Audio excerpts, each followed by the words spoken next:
Oke, kita melihat di lokasi ini ada satu memori, ya, ada satu histori di masa lalunya, dan higher low ini sebenarnya kita bisa hubungkan. Oke, coba kita hubungkan sama-sama apakah memang betul berada di satu titik yang sama terjadinya rejection. Oke, kita melihat sudah terbentuk, ya, sudah terbentuk trend line. Ya, inilah yang menahan harga. Inilah yang akhirnya mampu menahan harga, dan masih belum ada tanda-tanda pelemahan dari buyer. Artinya buyer masih sangat kuat sekali, ya, mendorong harga untuk naik ke atas.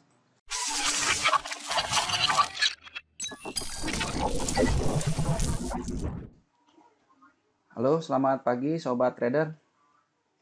Dengan saya Hendra, founder dari Price Action Warrior. Pagi ini, ya, kita akan coba untuk melakukan mapping dari beberapa pair. Ya, hari ini tanggal 15 September 2020. Kita start dari pair AUD USD, ya. Oke. Kita mulai dari awal penganalisanya. Seperti biasa, saya akan melakukan analisa top-down analisis untuk melihat perjalanan harga yang terjadi.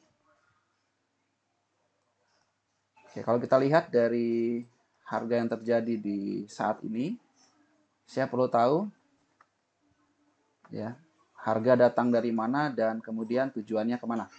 Oke, saya akan melihat dari histori di masa lalunya dan mencoba untuk melihat apakah ada histori yang menarik yang bisa kita tarik di sini. Kalau kita lihat dari chart ini, dari monthly, saya tertarik melihat sini. Oke, ini ada dua high, kemudian di sini ada low, dan ini ada high, dan ini adalah high. Nah, ketika saya melihat seperti ini, maka sebenarnya ini adalah memori pergerakan harga yang terjadi di masa lalunya. Dan kalau kita tarik, oke, kalau kita tarik dari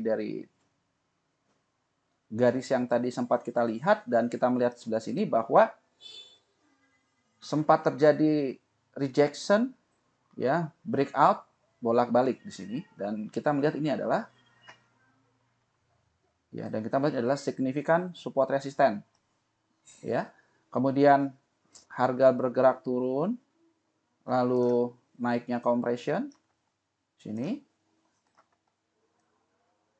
Oke, naiknya compression dan akhirnya drop secara signifikan, dan saya yakin sekali ini adalah satu titik koreksi, dan penurunan yang terjadi dari bawah sini ini adalah wave, ya. Kalau kita nanti hubungkan Elliott wave-nya, ini adalah wave kelima yang dimana terjadi pola koreksi dari gelombang yang lebih besarnya. Oke. Nah, kalau kita lihat dari sini, dari bagian bawah, kita look to the left, dan saya melihat di sini ada satu titik yang kita bisa tarik, ya, yang kita bisa tarik sini, dan kita melihat di sini ada base. Oke.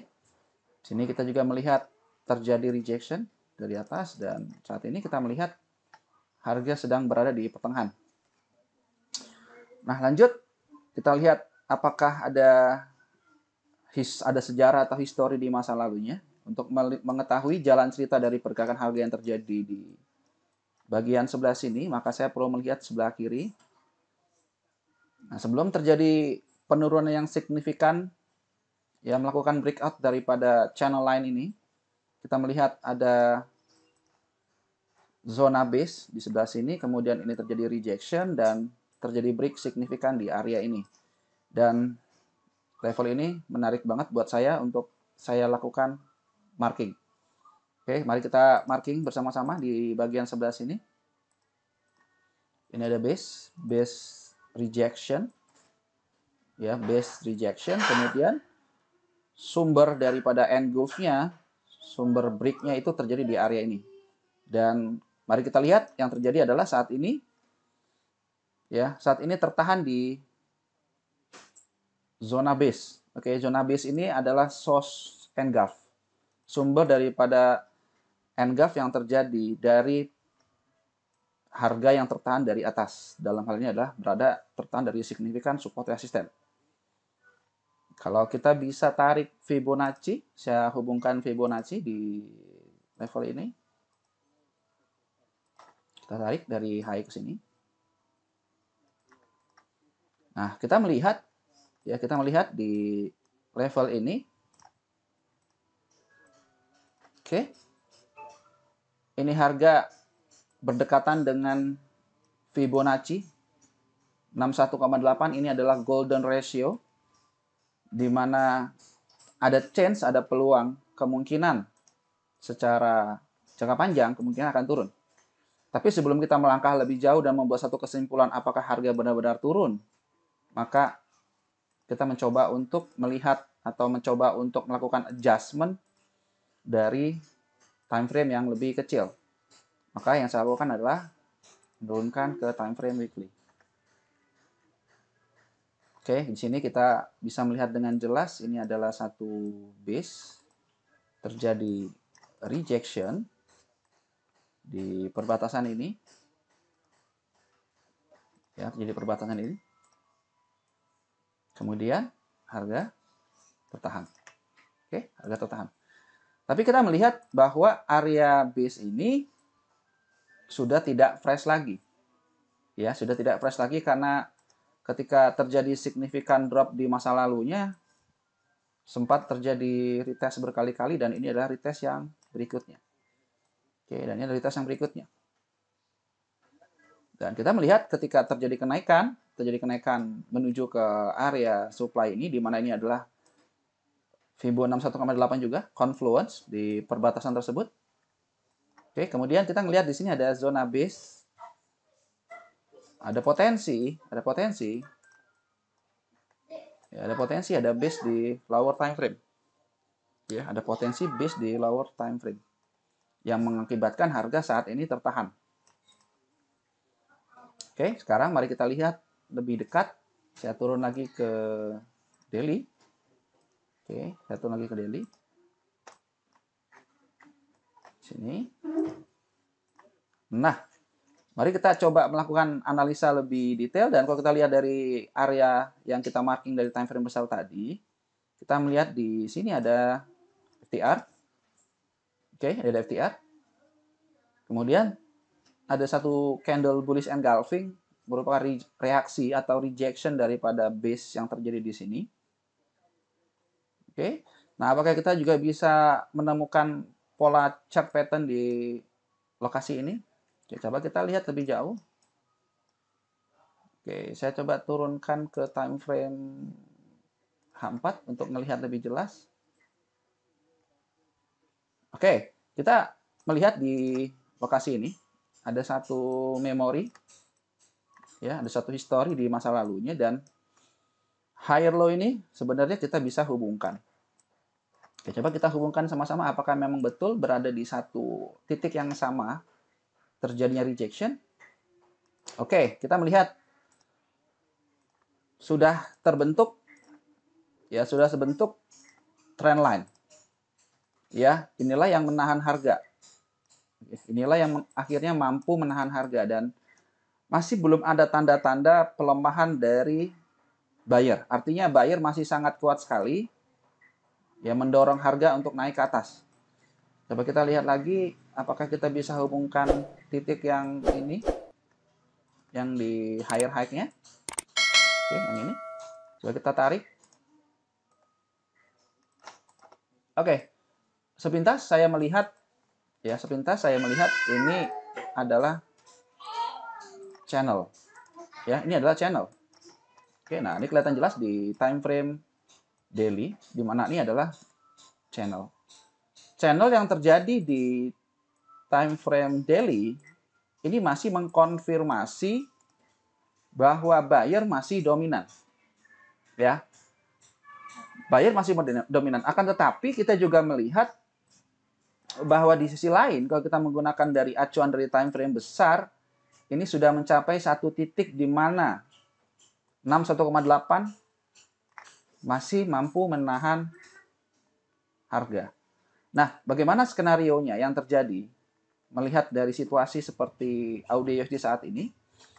Nah, yang kita lakukan adalah mencoba untuk melihat market structure yang terjadi di time frame yang lebih kecil.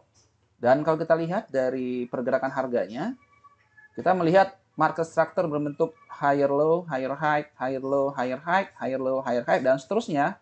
Higher high, higher low, higher high, higher low. Oke, coba kita label di lokasi ini. Kita juga bisa mendapatkan bahwa ini adalah higher high. Oke, ini higher high. Kemudian yang di bawah adalah higher low. Oke, kemudian yang di atas juga adalah higher high.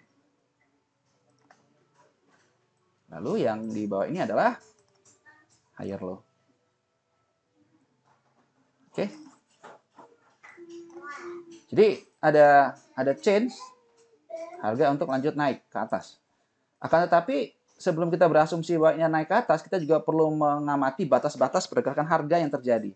Apa yang menyebabkan harga tertahan dari lokasi di tanggal 9 September? Ya, apa yang menyebabkan harga tertahan di 9 September?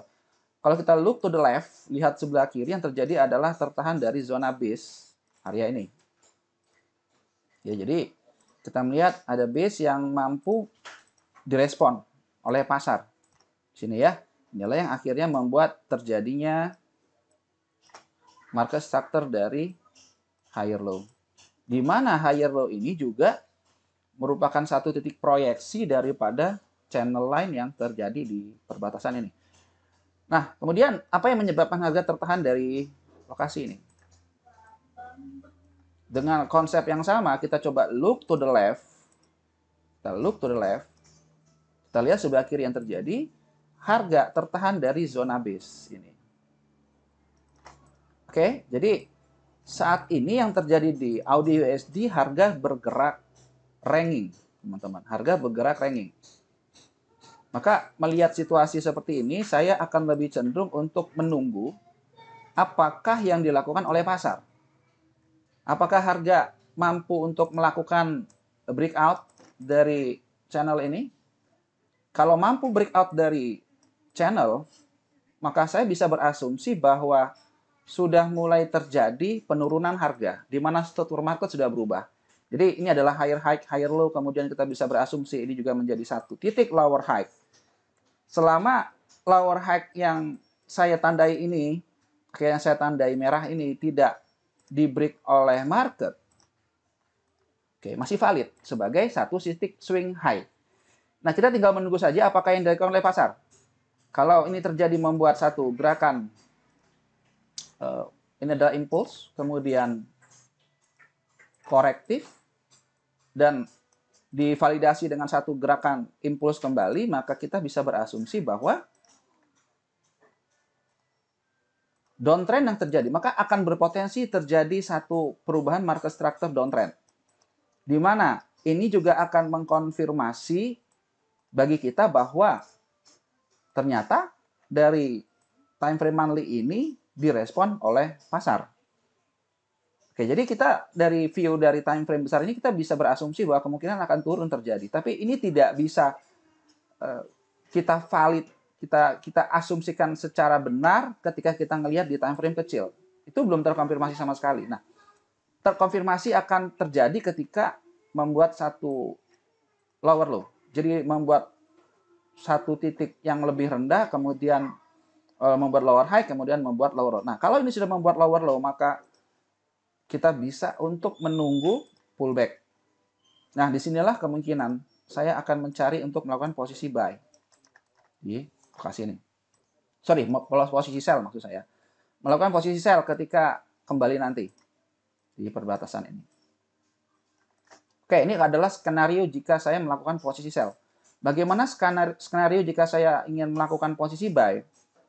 Skenario yang terjadi adalah saya menunggu sampai pergerakan di sini jelas. Jadi, saya melihat apakah nanti pasar masih mampu merespon zona ini. Oke, ini adalah zona base. new base yang terjadi dari time frame H4. Oke, nah saya akan menunggu apakah harga akan begini terjadi. Kalau terjadi seperti ini dan dia membuat satu base baru, maka saya akan tunggu untuk entry on pullback. Ya, saya akan nunggu nanti entry on pullback untuk start dengan target adalah satu titik high yang di atas.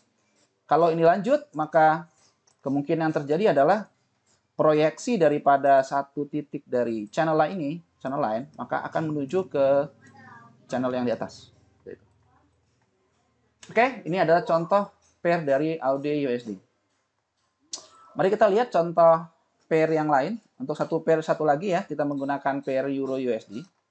Nah, kalau kita lihat dari pair Euro USD, ini jelas sekali bahwa sudah terjadi pergerakan bullish, ya, strong bullish, ya. Kita lihat di sini sudah terjadi akumulasi, oke, terjadi akumulasi, kemudian terjadi distribusi, dan saat ini yang kita lihat adalah masih dalam kondisi sideways, ya, masih dalam kondisi sideways di atas. Oke, nih seperti ini. Nah, masih dalam keadaan bullish, ya, masih dalam keadaan bullish. Oke, dan kemudian kalau ini kita melihat apakah ada change harga akan menuju ke atas, ini sangat mungkin terjadi. Akan tetapi kita melihat bahwa pergerakan harga sempat tertahan dari 10 September ini membuat satu gerakan rejection. Rejection yang terjadi ini akibat tertahan dari zona supply. Yang kalau kita lihat nanti di time frame yang lebih kecil, mungkin ini adalah ada base kecil. Dan benar saja bahwa kita melihat di sini ada base yang mampu direspon oleh pasar. Nah, melihat situasi seperti ini, apa yang akan kita lakukan? Kalau saya secara pribadi, saya akan lebih menunggu sampai ada satu keputusan untuk melakukan breakout daripada area supply ini. Nah, kalau Anda melakukan posisi buy di lokasi di 1.18672, menurut saya ini agak sedikit riskan karena kita belum bisa melihat, ya, dari chart ini kita melihat bahwa area supply ini masih direspon oleh pasar. Artinya ini belum ada tanda-tanda kenaikan dari zona base. Tapi kalau memang ternyata nanti ada satu gerakan yang terjadi, ada breakout, oke, maka kita bisa berasumsi bahwa kemungkinan terjadi adalah area supply ini menjadi satu titik target. Akan tetapi kondisi daripada kita melakukan posisi buy di lokasi ini, ya, katakanlah misalkan ini breakout seperti ini, jaraknya ini tidak terlalu jauh space-nya, dan menurut saya secara pribadi tidak ideal.